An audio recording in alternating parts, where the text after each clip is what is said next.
Hey there, I'm Drew Badger, the world's #1 English fluency guide and the co-founder of EnglishAnyone.com, and I wanted to make a new video series. Yay! I'm always trying different and new things, but this one is not specifically for English learners. This is for anyone who's also interested in doing what I do, and that's helping people learn and educate people in whatever that field happens to be. Now I'm going to talk, in this series it'll be kind of dependent on what people are interested in, maybe specific questions they have, and I've come back to talking about business English and talking about that, and people are kind of talking about information marketing and how you can help educate people by creating good content.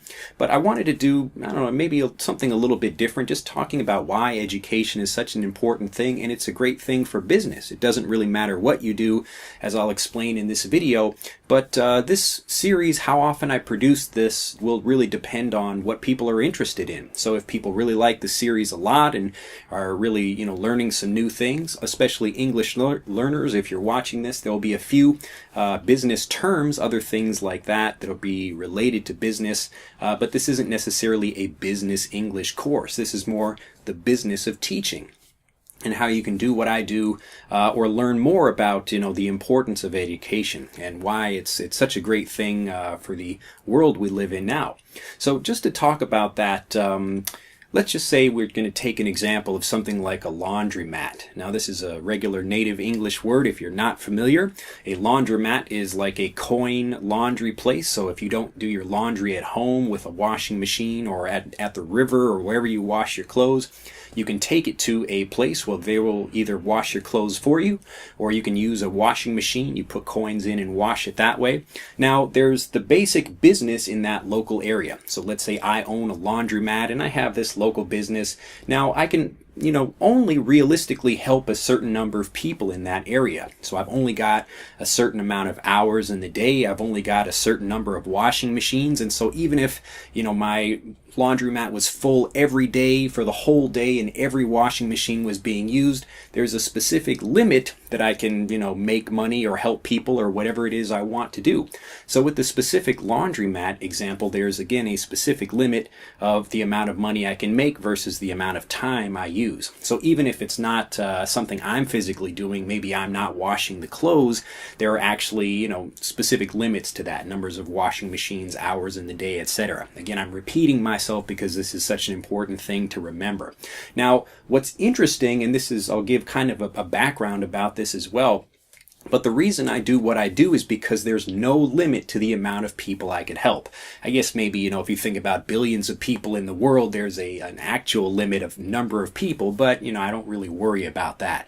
I'm really talking about the bigger difference between what you have in a local area, the number of people that could physically come or that you could physically help, and then there's the whole other area, which is the entire world. And what's really interesting nowadays is that the people that could be your audience, so maybe you teach guitar or you teach whatever, or even if you're not a teacher, you could be a bartender, you could be a lawyer, you could be whatever, but the people that could potentially be using your services are all over the place. So maybe some of them are in Africa or Europe or maybe Antarctica. There's people that need legal services in Antarctica, I don't know. But anyway, the people that are living down there, even though they can't go directly to your shop or your store, your area, your specific physical area, especially if you have a physical store or a physical place where you do business, you can still connect with these people because all of them, or at least, there's a growing number of people that can now use the internet to connect with people.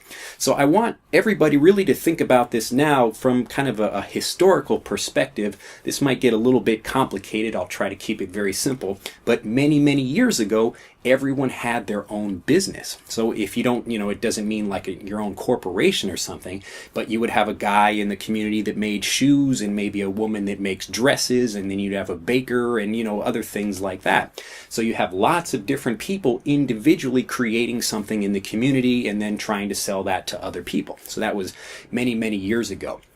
Now, with the Industrial Revolution, we got a few people that are creating companies, and they're also creating jobs for those people to do. So we're getting fewer people working by themselves or having their own business. And again, I'm being very kind of general about this and being very quick with the explanation. But basically, you have lots of people that are working for themselves, and then we move into more people working for other people. So we have a community or a culture of entrepreneurs in the past, and now we have more of a kind of a community or a culture of people that are employees. But what's happening now is that we're seeing the trend moving back. And it's really important as we're getting to that, because number one, we're able to actually connect with more people. So I can individually connect with people, and I can sell and do business with other people around the world without having a company really to stand in the middle of that. So I don't need to, put my product on Amazon. I can literally sell it directly to people, or, something like that. So these big companies are still around, but what you're seeing now, and what you will continue to see more, is that people will start creating their own businesses. So more people will begin going into that, and it's actually becoming much easier to do that. So it's a trend that's happening now.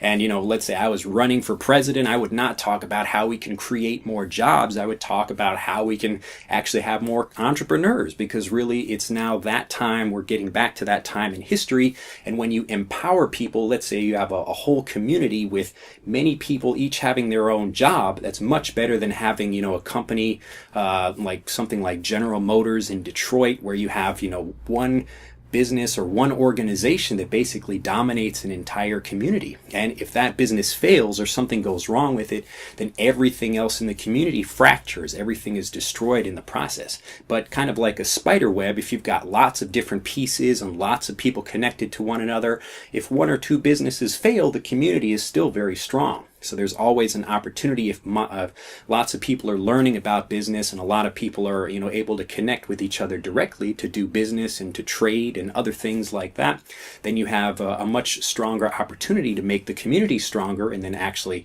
to be able to suffer through problems a lot more easily. So anyway, just talking about that idea, getting back to this, we're talking about the laundromat or whatever else the business happens to be.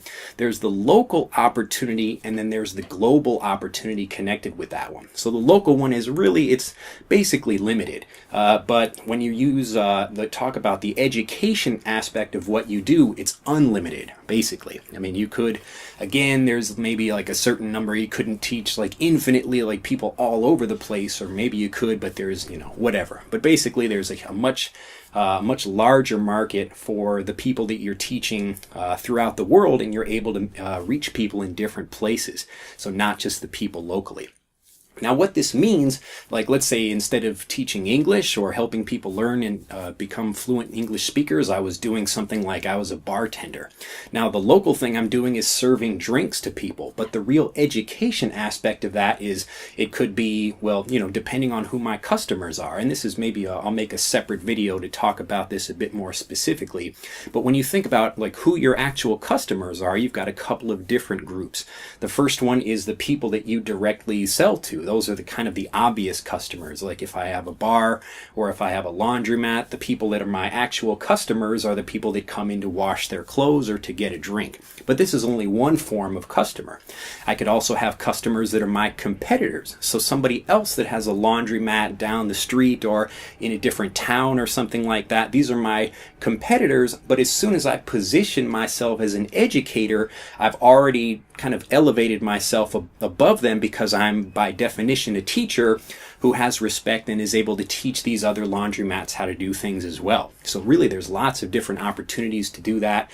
You also have a customer as yourself. So whenever you're creating new ideas that can save you money, other things like that, by saving yourself money, you've created kind of a customer for yourself, and then you're able to also take those ideas that are beneficial to you and sell them to other people that are also your competitors. Now, a lot of people get a little bit nervous about this and think like, well, I don't really want to help my competitors, or it gets very competitive, that kind of thing. But really you want to support those other people. And the reason you do that is because it makes your own industry stronger. So the same thing for me. I like to tell students about other interesting teachers or other interesting people that do what I do, because they also complement what I do. So I can't teach everything. I don't really focus on, helping people pass tests or do, other specific things like that. What I really do is help people move from not being able to speak confidently to being able to speak confidently. So this is a very specific thing that I focus on, and we'll maybe move into more things as we continue to grow as a company, but basically I'm working on one particular thing. So the more people in my network of other teachers that I can work with, these are people that, I can help them and direct people that want to learn about taking tests to them, and other people that want to learn about other things to various other places. But anyway, so getting back to that laundry example or the bar example, as soon as I become a teacher at that thing, and it doesn't matter what it is you do, it could be like, again, the bar example, the laundromat, I'm a baker. Now, as a baker, my regular customers are the people that, they come in every day and they buy a loaf of bread. But maybe I could also be teaching those people directly. So my education part is like making videos on YouTube about how to make a specific kind of bread, or how to make the best cinnamon rolls in the world, or something like that. So I could be teaching those people, and that video or that product, whatever it is I'm doing, it could be just free content. But anything I'm doing, it serves two functions. The first one is that it's positioning myself as an educator, and by teaching other people, I'm automatically raised above the level of everybody else that's just doing that thing. So if there are 5 different bakers in the community, but I'm the only one that's actually teaching other people, people assume because I'm teaching that I'm better, because I know what I'm talking about and I'm happy to teach it. Now, maybe I'm not actually the best baker or something like that, but by teaching it, I begin to get better at what I do, and I develop a reputation for that thing. And now, so the other thing is that you're really making I guess the best way to put it is you're connecting with different groups of customers that are not directly around you. So there's lots of great reasons to do that. And anybody that's getting into what's called content marketing, this is where you're really starting to connect with people and explain what you do by helping people and teaching people. So and this is kind of a marketing thing too. There's one of the interesting things about marketing is that you always have to be different. So people will take one idea like teaching and, okay, we're going to call it content marketing, or we're going to call it education-based marketing, or we're going to do something else. But really, these are individual marketers that have to create a different name for what that is to try to, create like an interesting new niche, even though it's basically the same thing. But what these people are all saying is that if you teach people, that's really reaching more people, but it's also positioning yourself as better than everybody else in the community and everybody else that does that thing. So again, we've got these 5 bakeries, and maybe they all produce really great bread, but the only one that's different, the one that's teaching, becomes elevated above all the rest. So when you're thinking about, teaching people, whatever it is your business happens to be, now we're getting into the time in history where we really can reach a greater audience, and we can deal directly with them. We can sell individual ideas, and much bigger than the local business opportunity that you have, the actual educational opportunity that you have is just, it's just infinitely better. So I actually don't do the local aspect of the business. The only thing I do have is the global one. So you could do one or the other, but I really recommend, especially if you already have a business, like let's say you're a massage therapist, or you're a veterinarian, or whatever, you have a physical store in a physical area. When you teach people, you develop a reputation that also boosts, your impression, or the impression that people have of you in that local community, but worldwide as well. So anybody that's looking for, how do I, if I'm looking for maybe fixing my pet dog, they've got a problem or something, I'm looking online for information, and I see, like this veterinarian is doing videos that help people learn about, how to cure their dog or whatever that thing is. And that person immediately becomes someone that is like highly respected in my view. So it's not just a regular veterinarian, this is a teacher veterinarian. So someone that's actually taking the information they have and then they're positioning themselves in a higher way.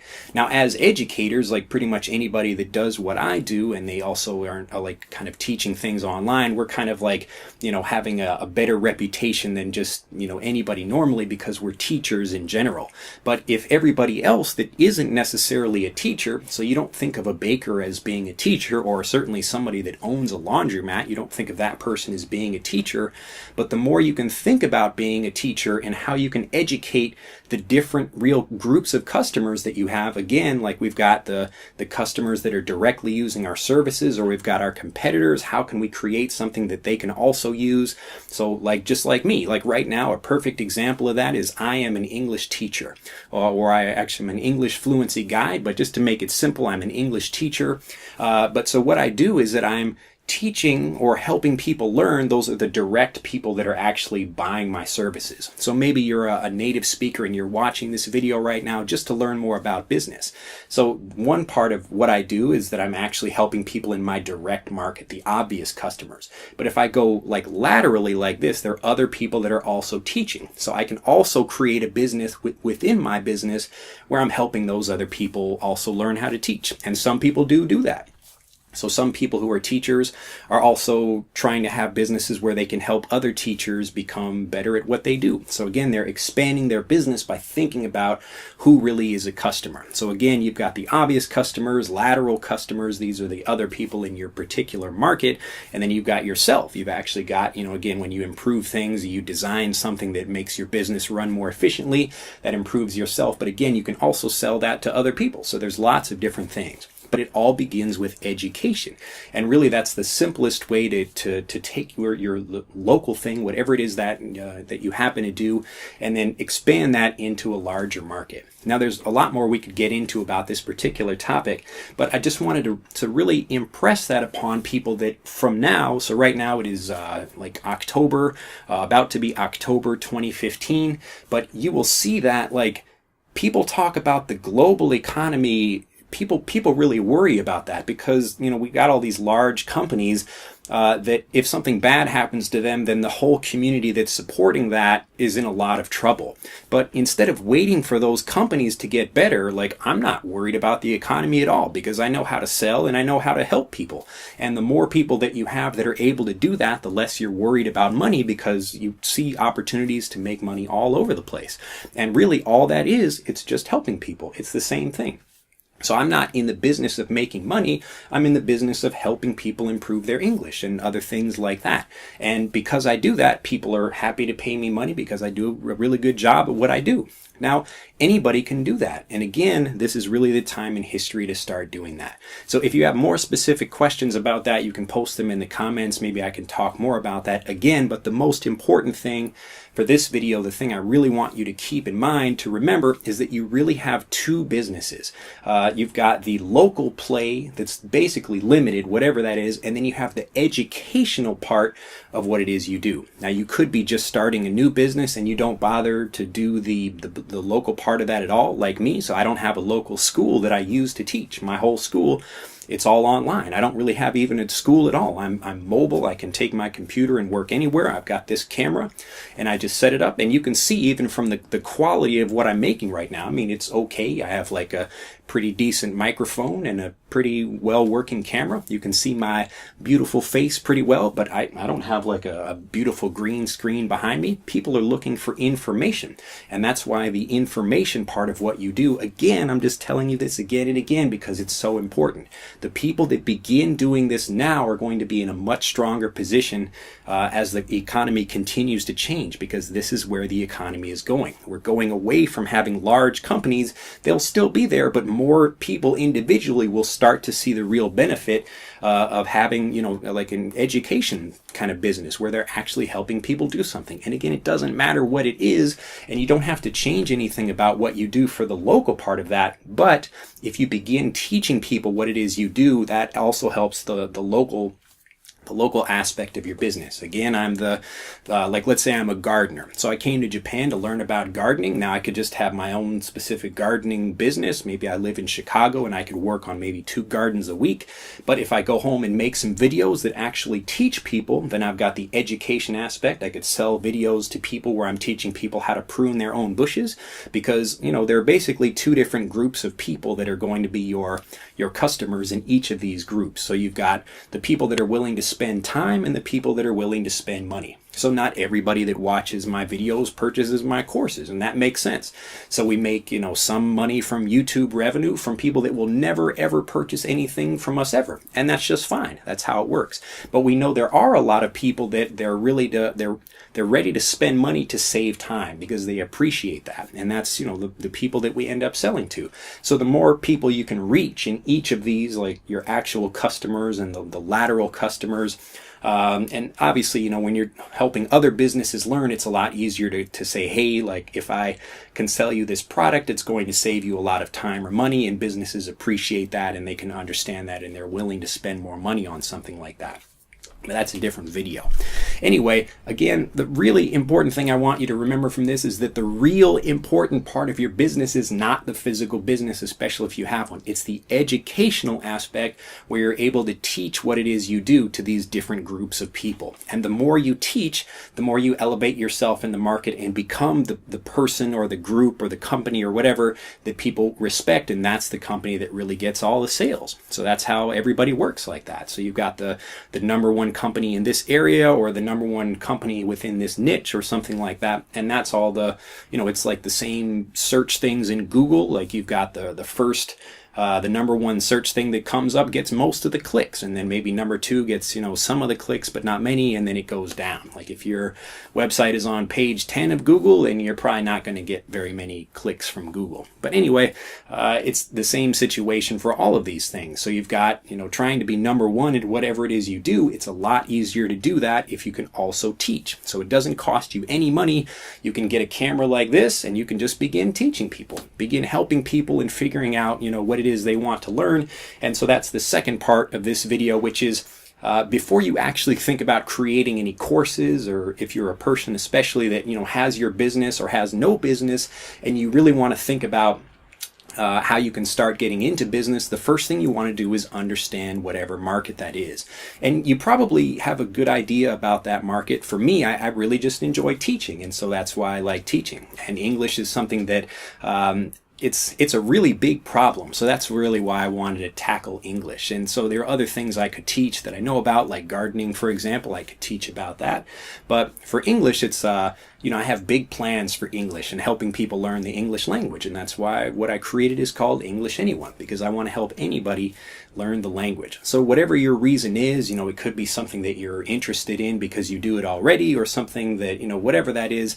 But however you teach, and you don't even need to sit in front of a camera like me. I'm not the most amazing looking guy, but, again, I'm just sitting here. You can't see it right now, but because I'm in my room and it's hot, I only have underwear on. I'm not going to show you though. I'm not going to show you. But the point is I'm really just sitting here in a t-shirt and underwear, and I'm doing this video. Isn't that amazing? But it doesn't matter because the information is more important than how you look or even like the real presentation. So as long as the information is good and people are looking for that kind of information, just like people are, like yourself, you're maybe a regular native speaker or not, but you want to learn how to improve your business. You're not really caring if I wear pants or not. You just want to know if the information I have is going to be helpful. And it is if you listen carefully. So before you think about, whatever product or anything like that, you don't want to think about any product information until you do your market intelligence. And all this means is that you're connecting with the people in your market. So don't make the same mistake I did where you sit down and try to create something, or you spend a lot of time doing that. Don't do that at all. You really want to do is get directly to the market, and it could be a physical thing. This is really great if you have a physical store. Really begin talking to the people that come into your store. Like if you're the massage therapist, people come in like, what problems do you have and what could I help you with? And then just listen. That's all you've got to do. You listen to people and then begin to collect that information. Now, if you're online, you're just wanting to, get that information for the first time, the best thing you can do is you can create, just start collecting an email address from people. And there are lots of ways you can do that. I don't really want to make a technical video about how you can do that because there are different ways. But one fantastic cheap way that I actually use is combining a survey with being able to collect email addresses. And all I do with that is I just use Google, and I can create, the same way I'd use like MailChimp or, any other email collection things. But you can just use, it's in Google, I think it's called Google Apps or Google for Business, whatever it is. But or Google Drive, that's it. So if you have a Google account or you don't, but you want to create one, you can easily go into that, and I recommend you can search online for how to make surveys with that. But all you're really doing is you're making, hey, I'm going to make a survey for people that I just have a link. So before you even have a website, even if you don't have a website, you don't need a website at all. Don't spend any time creating a website before you learn anything about your market, unless you already know your market very well. So all you need is a way to collect information from people and store that information, and Google will do that for you for free. So if you're starting to do that, you can again just use Google Drive, create a survey with maybe 2 or 3 questions. Hey, my name is such and such. I'm trying to learn more about you so I can help improve your life in that specific area. So in my case, I'm asking lots of questions about people because it's my job to learn about that. As an English fluency guide, I can't guide people to fluency if I don't understand, what's wrong with them, what their problems are. Now, I have a pretty good idea because I've been doing this for a long time, but it's really important to me that I'm always continuing to learn. So I'm continuing to think about things because maybe every month or every year or whatever, I usually have some really important insight that helps me, improve my business in some way because I've learned to help people in a more effective way. And you don't learn how to do that unless you ask people. So again, before you think about producing any products or doing anything else, just get a lot of market intelligence. So begin, again, if you've got a physical store, or if you don't have one, you're just starting to get email addresses from people. You would set up this this thing to collect email addresses and say, hey, I'm learning about this. What's your number one problem for whatever that thing happens to be, or what do you really want to do, whatever that thing is. But basically, you're asking what the problem is, because the better you can solve the problem. You have to forgive me, the train is coming. But anyway, the best thing you can do is figure out how to solve the problem people have. Oh no, I hate this train. I really do. But all right, anyway. So you're again asking people what their number one problem is and seeing if you can solve that. And then you don't need a website to do that. But you can take that information and you can go directly to people online, because there are basically forums everywhere for people, whatever that happens to be. It could be learning how to play the guitar, or learning about massage, or building a business, or anything. And you could go there and say, hey, I'm such and such. I'm an expert in this, and or at least I want to learn more about this, that I can help you. Here's a link to my survey. If you want to go there and just tell me what your number one problem is, I can get back to you, and you can just begin having questions with people. And the more people you begin learning about and helping, and as you start growing that information, you ask them what their number one problem is, and then you have them leave their email address, then you can begin to contact these people. And anytime you have something new and interesting to share with them, you can send them an email to ask them questions. And that's how you begin doing it. So again, the 2 important things I'd like you to remember from this video is, number 1, that the real business opportunity, the real opportunity to help people, is not the local business that you have. Sure, that's nice and it's great in the community, whatever that thing is, but if you're really talking about serving a lot of people, if that's important to you, as it is for me, I'd much rather teach a billion people than just teach 30 kids in a classroom. So if you're like me and you want to help a lot more people and have a much larger business, the only way to do that is to have the educational play where you're being able to sell products or do other things. And there's lots of really interesting things you can do as you start growing a list of customers, but that list of customers is going to be much more important than any information you think you know already. So whatever it is you think you know about your market, begin asking people and start learning more. So those 2 things, remember, again, I'm going to reiterate this. I'm going to say this again and again because it's such an important thing. Right now, in 2015, we're almost getting to the end of it. We're really moving to the point where we have the opportunity for individual people to connect, for you to sell your own music, sell your own ideas, anything digital, all of that information, and all of the things you can do. That's, instead of having just a local business, you've got the global one. And individually, you can run a business like that and make quite a bit of money and help a whole bunch of people just doing that. So if you've got that, and then you begin collecting that market intelligence by just using a free tool like Google or other things. I know like MailChimp is another one that you can start with them for free, I believe. But always look for the free, cheap service if you can when you're just getting started. You can begin thinking about paying for services when you're actually making money, but you should be able to make money before you're actually spending much money on it. Because again, and we can talk about this in future videos, you should be able to sell your product product to people before it's made. And the way to do that is if you have a lot of market intelligence, you're communicating with people and building trust with them. You don't build a product until you've got money from people that really are looking for that product. So if you have a good idea for a product and you say, well, would you purchase that product? And maybe they say, yeah, I would purchase that. Like, never ask people if they would purchase something for you. Just say, hey, here's a PayPal button and you can do this for free. It doesn't cost you anything to collect money from people on PayPal. So you got Google for free, PayPal for free.